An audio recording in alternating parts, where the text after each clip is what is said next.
Okay, so our guest, could you introduce yourself, please? Hi, this is Emily from Warpaint. And Emily has just played a gig in Poland. Yes, so exciting. And you liked that gig, you enjoyed the gig. That was a great gig for us. It was really fun. It seemed like people were into it. We were really into it. It was good sound on stage. Yeah, and did you know anything about this festival before? Because this is a very, very special festival for us here in Poland, because this is so alternative and so very well chosen bands are playing here, and everything is so very carefully chosen, you know, all the bands, all the lineup. A little bit, because Stella's, you know, she's always got her eye kind of on what's happening here because her family is from here. In fact, her father is actually from this city. But yeah, I didn't really know too much about it. I was in a store in Krakow today, though, and they were listening to the radio, and Ariel Pink was on, so I had a feeling that maybe there was a little bit of a scene of good underground music here. There is a chance that you are listening to our radio, actually. Oh, really? Probably. Zatem, Emily dosłownie chwilę po koncercie Warpaint na scenie leśnej OFF festiwalu, publiczność przyjęła zespół świetnie i wspaniale się na ich koncercie bawiła, i także dziewczyny miały znakomity czas, spędziły sobie tutaj na scenie. Bardzo podobało im się to, jak przyjęła ich publiczność. A oprócz tego okazuje się, że przyjemnie spędzają także czas w Polsce, między innymi w Krakowie, gdzie w jednym ze sklepów usłyszały w radiu muzykę Ariel Pinka, czyli jednej z gwiazd festiwalu, bo Ariel Pink i jego koncert tutaj w niedzielę. Okay, so you are spending some time in Poland. Yep. And because your drummer's father is from here, so I guess that you know something about the country as well. Yeah, both of her parents are from here, and she speaks Polish. She's from Australia. She was born in Australia, but they speak Polish. I thought so, because when I heard her thank you, dziękuję bardzo, it was perfect. And I thought, my God, it's probably the best thank you in Polish that I've ever heard from not Polish. Right. She's been really excited for us to come here and to show us, you know, we stayed in like the old city center in Krakow yesterday, and it's just been really nice to be here. It's beautiful.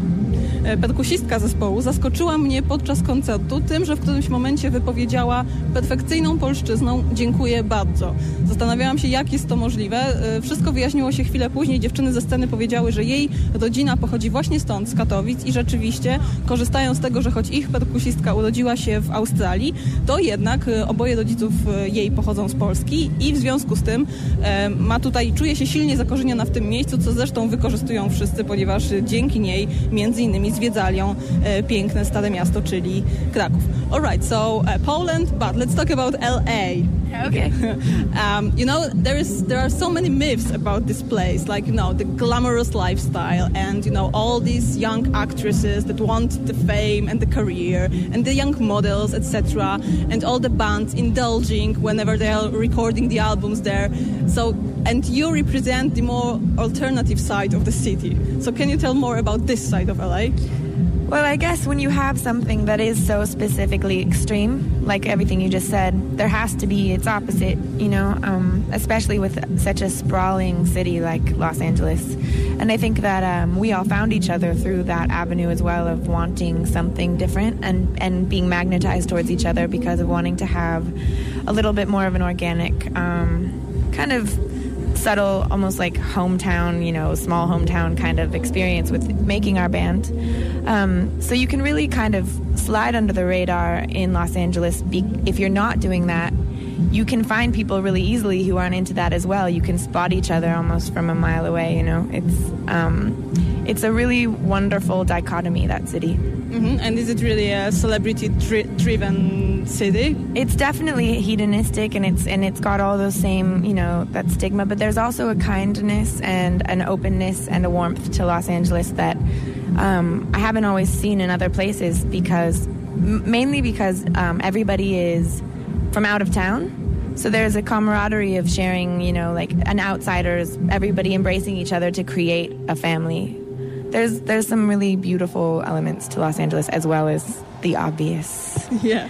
So, let me translate it, bo teraz rozmawiamy o mieście, z którego zespół Warpaint pochodzi, czyli z Los Angeles. Wiadomo, kolebka hedonizmu, aspirujące aktorki, modelki i niezliczone miliony historii zespołów nagrywających tam albumy, rozpływających się w hedonistycznych opisach tego, co tam się wyczynia w trakcie sesji nagraniowych i po nich. Ale okazuje się, że jest też druga, alternatywna strona miasta, ta, z której właśnie pochodzi zespół Warpaint, bo Los Angeles potrafi też być pięknym miejscem nowych ludzi, którzy znaleźli tam sobie nowy dom, ponieważ to jest miasto wielu przyjezdnych i jest coś takiego, że wypatrują się nawzajem te osoby i łączą w większe grupy i spokojnie można funkcjonować też w tej odrębnej, no i tu wyjątkowo pasuje to słowo alternatywnej kulturze. Is it true that you formed a band on Valentine's Day? Yeah, not intentionally, but yeah, that was the first time we got together and jammed. Should I figure that you didn't spend them with your loved ones? I guess we were all single at the time. No, we did spend them with our loved ones, and also I think it was pretty magical that it happened that way, but it was totally random. And was it the initial idea to form a band just with girls? I think it was just an idea to form a band with our closest friends, and because we all were playing music and we all hung out all the time, we figured why not do something creative together instead of just hang out and do, whatever, socialize. So it came together really naturally. Can you imagine sharing a stage in Warpaint with a man? We have, actually. We've had 3 boys in our band. So, yes. Okej. Zespół powstał w walentynki i nie jest to żadna dobrze brzmiąca marketingowa historia, tylko tak naprawdę było. Dziewczyny, istnieje prawdopodobieństwo, że wszystkie wtedy były stanu wolnego i stąd była szansa, by spotkać się i zagrać pierwszą próbę. Czy był to pomysł wstępny, by w tym zespole występowały tylko dziewczyny? Nie do końca. To raczej chodziło o to, by stworzyć grupę z najlepszymi, najbliższymi sercu osobami, z najlepszymi przyjaciółkami. I jest w Warpaint miejsce dla facetów także. Kilkakrotnie zdarzało się, że na scenie z tym zespołem występowali właśnie mężczyźni. You finished. The last song that you played tonight was Elephants. Is it a special song for you? It is. I think that song for a long time represented the energy of the band, like in a song. We could say that song showed everybody's interaction and really what a Warpaint song is. And I think that it was one of the first songs that we wrote as a band that we were really into, okay, we've really made something that we want to hear over and over ourselves. And it is a really special song. I love that song.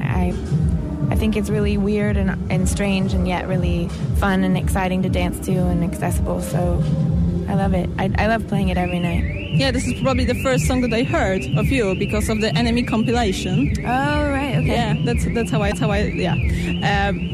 Ostatnią piosenką, jaką zagrał zespół Warpaint, była piosenka Elephant. To jest utwór, który magazyn New Musical Express umieścił na swojej składance najlepszych nowych zespołów i wtedy niejako po raz pierwszy usłyszałam o Warpaint właśnie. Zapytałam, czy w związku z tym, że to był ostatni utwór koncertu, jest dla nich szczególny i rzeczywiście jest. To jest piosenka, która przez długi czas sumowała w sobie, w tym jednym utworze, wszystko to, czym jest zespół Warpaint i była taką estetyką, filozofią tej grupy właściwie w pigułce.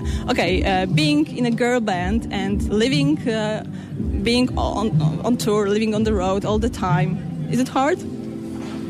Actually, it has its moments of being hard. I think it is for any band, not just girls, but something about the 4 of us. I think we're all gypsies in a certain kind of way, and we feel very at home on the road. We feel at home, but then it's just nice to constantly be changing scenery. You learn a lot about yourself, and you learn how to exist with other people in a harmonious way. It's a good way to, it's a good journey to have in your life, just to be with people and to be changing all the time, whether you're playing music or not. So I think we all see it as a real gift and enjoying it while it lasts. And you don't have to worry about bringing your own mascara, for instance, because you can always... Well, actually, we all have our own mascara. We have our own things. That's something I think we do share if we need to, but it's nice to have our own little worlds and then just interact. your own world of mascaras. It probably keeps everything healthy. Yeah, exactly. No eye diseases. Yeah. All right. Thank you very much for this conversation. I will just translate the last part. So, zapytałam o to, jak czują się jako dziewczyny cały czas w drodze, cały czas na trasie koncertowej, bo to rzeczywiście jest imponujący rozkład jazdy, jaki w tym sezonie wzięły na swoje barki. No i okazuje się, że wszystkie mają w sobie jakiś element cygański i ten fakt, że każdego dnia nowe miejsce, każdego dnia nowi ludzie sprawia, że to wszystko tylko jest jeszcze bardziej ekscytujące i tylko jeszcze bardziej im się podoba. A czy to, że jest to zespół dziewczęski, znaczy, że nie muszą się martwić o kosmetyki? Okazuje się, że nie. By utrzymać te relacje w jak najzdrowszym stanie, każda z dziewczyn ma swój świat i także, jak się okazuje, każda ma swoją kosmetyczkę. Thank you very much. Have a great gig in London tomorrow. Thank you, Poland. And please come to us again. We will.